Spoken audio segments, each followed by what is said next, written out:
हवाए नफ्स की है हुक्मरानी, लुटेरा कर रहा है पासबानी।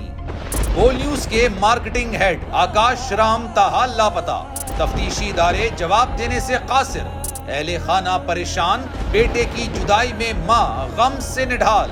जो बच्चो हिंदू हुआ पर आए थे जो को पाकिस्तानी, मुझे मेहरबानी करे पंहिंजो आकाश वापस कयो।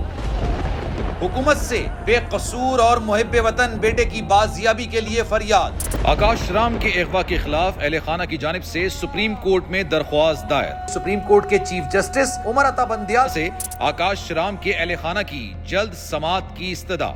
समी इब्राहिम और सिद्दीक जान का सुप्रीम कोर्ट के बाहर एहतजाजी कैंप का ऐलान कि सोमवार के दिन से हम सुप्रीम कोर्ट ऑफ पाकिस्तान के सामने कैंप लगाएं और हम सब सुप्रीम कोर्ट ऑफ पाकिस्तान के सामने बैठ जाएं और उस वक्त तक नहीं उठेंगे जब तक आकाश वापस नहीं आए। मुश्किल की इस घड़ी में आलमी मीडिया ने भी उठाई आवाज।